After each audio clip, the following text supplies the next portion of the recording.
কাউকে মানসিক কষ্ট দিচ্ছেন, খুব যত্ন করে দিন যাতে কেউ টের না পায়। তবে নিজেকেও একটু তৈরি রাখবেন ভবিষ্যতের জন্য।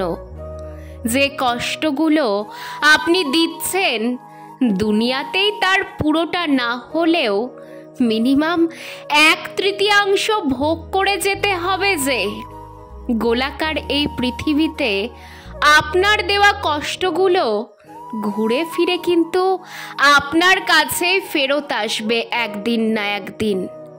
আপনি অনুশোচনা আর আত্মগ্লানিতে ভুগতে ভুগতে একটা সময় শেষ করে দেবেন নিজেকে।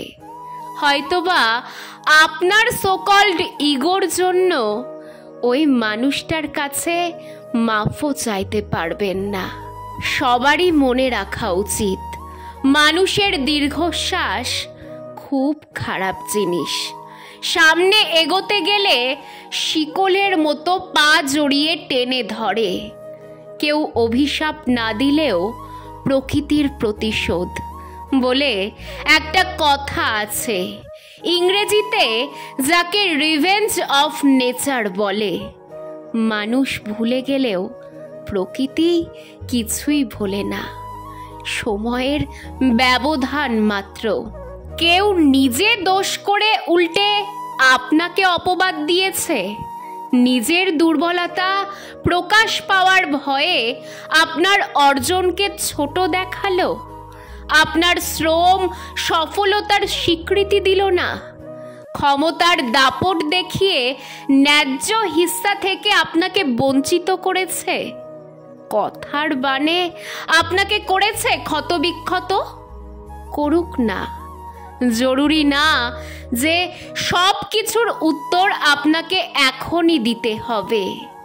কিছু উত্তর সময়ের উপরেই ছেড়ে দেন না, দেখেনি না কি হয়। সব সময় আমরা বুঝে উঠতে পারি না ঠিক কোন অপরাধের শাস্তি আমরা পাচ্ছি। কাউকে কষ্ট দিয়ে, অপমান করে, কাঁদিয়ে, কথা দিয়ে বেমালুম ভুলে যাই আমরা, কিন্তু প্রকৃতি ভোলে না, প্রকৃতি ক্ষমা করে না। এই মুহূর্তে আপনি যার সাথে ইচ্ছাকৃতভাবে অন্যায় করে নিজেকে জয়ী ভেবে বেশ ফুরফুরে মেজাজে আছেন, মনের আনন্দে ঘুরে বেড়াচ্ছেন, সে হয়তো প্রতিবাদ করবে না, কিন্তু তার নীরবতা, কষ্ট থেকে আসা দীর্ঘশ্বাস আপনার সাথে বোঝাপড়াটা সঠিক সময়ে করে নেবে। কারণ মহান সৃষ্টিকর্তা কাউকে ঠকান না, তিনি কারোর একার না, তিনি সবার।